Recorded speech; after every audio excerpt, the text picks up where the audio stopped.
All right, so while I'm here with my day old curls, 5 day old curls, tomorrow I'm gonna go get a haircut. So this is all gonna look quite different.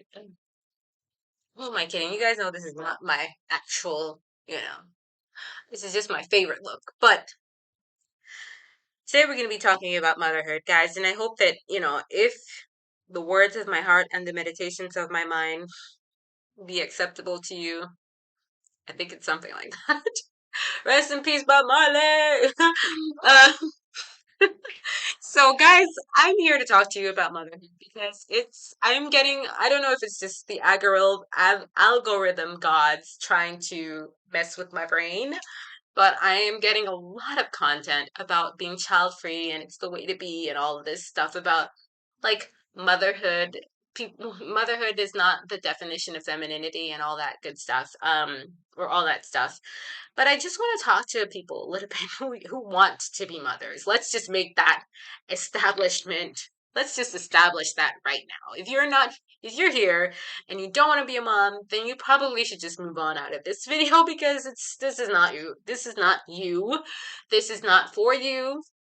Um, this is for those people who are considering motherhood as one of their many choices in life that is not always provided for all women, and not all women will have this experience. And unfortunately, it is becoming more and more the norm that women are not having children. And 80% of women who start off by saying don't want to have children or put off having children end up never having children.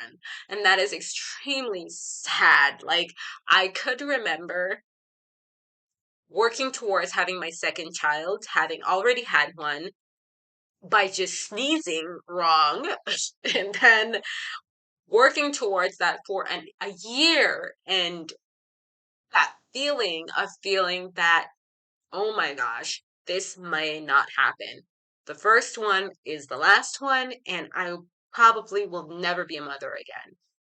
That sinking feeling of despair is indescribable. And that's why I feel like I sympathize with a lot of the women who are in that situation where they're waking up and thinking, "Oh my gosh, maybe this is never going to happen for me." And you're in my heart. I sympathize for you. And if you're under 30, don't give up. If you're over 30, just keep the faith that it could happen.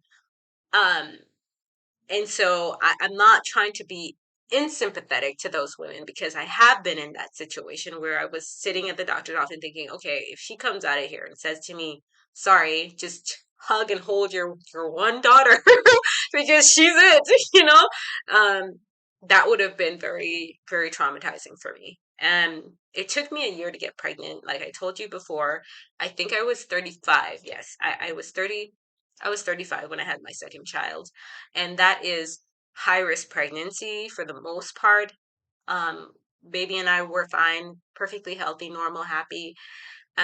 But I did not know at the time that this was a high risk pregnancy. I thought that I could just go back to put off, wait, do whatever it is I needed to do before I started to take into consideration having a child. I did not know how important motherhood is for me and how much we take for granted this ability to bear children. This is something that is irreparable, irreplaceable in society, even with all the technology and advancement that we have had. And I know I cannot believe that this something so obvious as motherhood is even up for discussion in today's day. It feels like we're in the bloody end days because it is such a bizarre, um, politically generated conversation. And I have lots to say about this, which I probably will say for my other platforms because people are already starting to take my words and twist and turn them. And please, I really don't care. It benefits me, but I just wanted to come on and say that motherhood is the bedrock of civilization. I had to write this stuff down because it just did not make sense to me that anyone would think anything else of it other than that. And yes, it may not be for everyone. You are never ready, okay? I wasn't any more ready at 35 as I was when I was 21, because you think that you know what you know about motherhood, and then you realize that your children are individual human beings, and they experience the world based on so many different variations and variables that we as people cannot conceive of. So let us stop trying to convince women that there is some magic number in age, number of amount of money that will make us feel safe in being a parent, or any magic number of year that will make us feel any more mature or capable as being a mother. There isn't. And it's because you are not the person you were at 21, as you are when you're 35 or even 40, if you're lucky to have a child in your 40s. I'm not going to get into those statistics and details. I'll save that for the documentary. But everyone has a mother, and everyone has a relationship with that mother differently, even in sibling situations where mothers have multiple children. Every time you get pregnant, the pregnancy is different. The relationship with the man is different. I mean, people may feel more secure after a child two, three, or four than they did when they had child one. um, to be so negative in your approach and perception of conceiving human life is weird to me. I cannot relate. And I know that there's circumstances that put women in a situation where they feel less secure and capable and competent to do something that is meant to be extremely natural and normal for them to want to do. But that has nothing to do with biology. That has to do with us failing as a society. And I wish that we can start to make more of a bigger differentiation of the two, as to try to like murk or blur the lines between the two. That's really, really strange and unusually weird to me. I find that people who have chosen, and it's cool, it's your choice. You probably didn't think the choice through. And as you get older, that choice will seem like less and less of the right one. But it is your right to have that choice.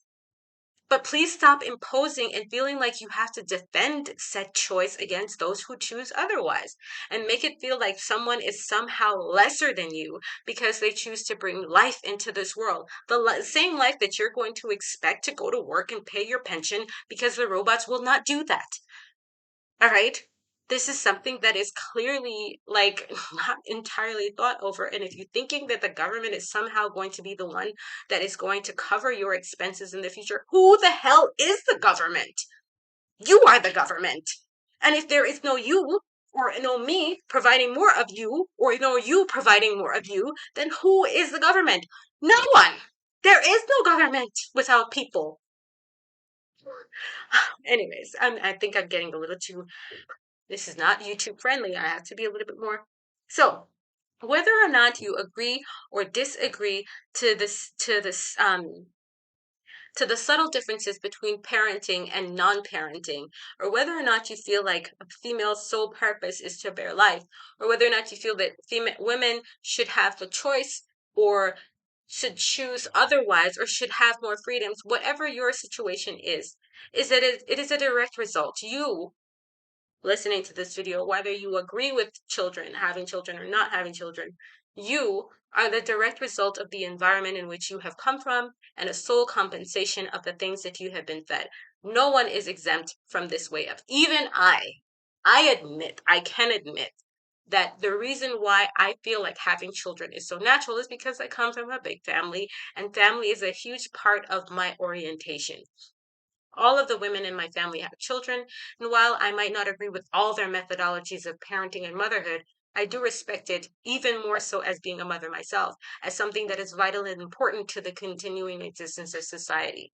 And that if we as women start to take more respect and ownership for this very, very precious role that society, that is the bedrock of society, then maybe more of us would want to find ways as to make it more beneficial and lasting and a joyous experience. I think so.